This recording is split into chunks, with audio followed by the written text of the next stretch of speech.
right, y'all. Rickey Smiley Morning Show. Hey, 11 minutes after the hour, y'all. Now, last night, the President of the United States, Joe Biden, delivered a fiery and strong argument for a second presidential term in his State of the Union speech. He highlighted his work on economic issues for the middle class and his stances on taxes, immigration, foreign policy, and reproductive rights. He confronted pretty much every issue circulating in the media, even including the discussion about his age and fitness for the office. So while never mentioning him by name, saying only my predecessor, he took a few digs at former President Donald Trump for not protecting democracy and jeopardizing freedom at home and abroad.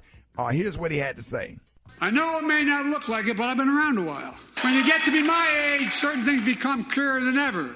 My lifetime has taught me to embrace freedom and democracy, a future based on core values that have defined America: honesty, decency, dignity, equality, to respect everyone, to give everyone a fair shot, to give hate no safe harbor. Now, other people my age see it differently. The American story of resentment, revenge, and retribution, that's not me. Joining us this morning is a political correspondent, Princeton graduate of Carver High School, member of Kappa Alpha Psi Fraternity Incorporated. Y'all give it up and show your love right now for attorney Glennon Threet. Good morning, Rickey, and good morning to your radio audience. Yes, sir. Big brother / mentor. Glennon, what do you think about last night's State of the Union speech? I was relieved and impressed because as a Democrat, I've been getting concerned about his numbers, especially his approval rating over the last couple months, because it seems like Trump is escalating. But it certainly was not an ordinary State of the Union speech. Most State of the Union speeches are not political, and this one was clearly political. In fact, I think it represents the actual beginning of the campaign because the primaries were really perfunctory this year because everybody knew who was going to win them. What we saw was a strong showing by President Biden, as strong as he sounded in the past couple of years.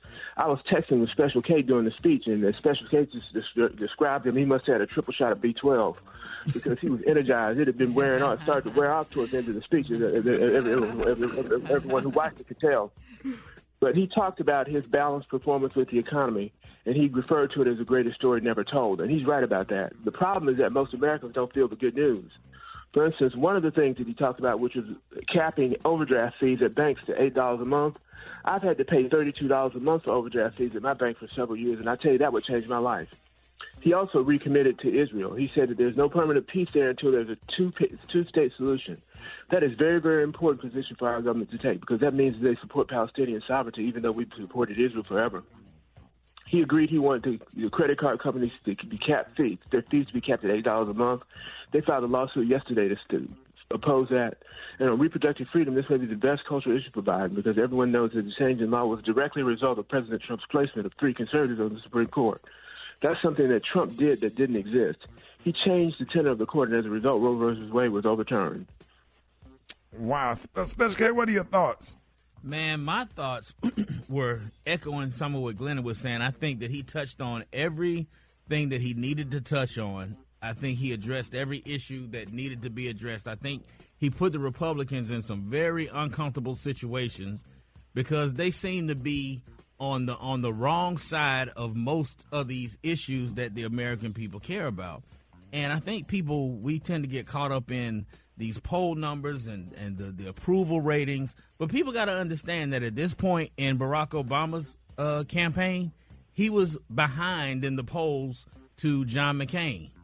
At this point in his second term, in his second election, he was behind in the polls to Mitt Romney. And we both see how that turned out because, it's all about peaking at the right time, You right? got to peak at the right time, yeah. And you can't let this. And then, we got people who are saying, well, he didn't say anything about our agenda. He didn't say anything about, okay, well, sometimes when somebody's bringing breakfast or lunch to the office, there may not be a plate with your name on it, but you're still going to eat. Don't look for, you're not going to be singled out every time. And I'm not saying that we don't have to have our agenda issues addressed, but I'm saying, the man is doing a job that he's doing what he needs to do. Right. And I think specifically to your point, Kay, when he was talking about he wanted to provide a 2-year tax break of $400 a month for first-time home buyers or homeowners seeking more space. Right. I think that's really big. That boosts the economy, and that impacts helps middle-class people, which helps black people. Right. Because most of us are middle class. Yeah. And your closing thoughts, Glennon? I think that the president still hasn't addressed the immigration adequately. And many people feel that that's the critical issue in this campaign. Particularly people in the border states, and it's leaking out into other states as well. And his policy that he articulated just isn't clear enough to get across that cultural void. But what about the bill that was proposed that the Republicans shot down because they were pressured by Donald Trump? Right. I mean, they have a bill on the table. It would have addressed it, but the president's major problem is that he's not able to get his thoughts and his message across to the populate, because the populate is looking at culture wars and they're not paying attention to the reality of the news. That's why people aren't giving him credit for the economic changes that he's made, because the economy is in the best shape it's been probably in 50 years. Yeah, but that's the media. That ain't his fault. Yeah. We're gonna keep talking about it. There was a great speech last night, and talking about the bipartisan border bill that Trump, kind of shot, that he did shoot down. It's crazy because we're dealing with not the Republican Party, we're dealing with a cult. So, Glennon, let everybody know how you can be reached. I can be reached on at 3 Law on Twitter, and that's the best place to reach me. There it is. All right, Special K. Maria, appreciate that. Got your front page coming up next. Rickey Smiley, the Morning Show.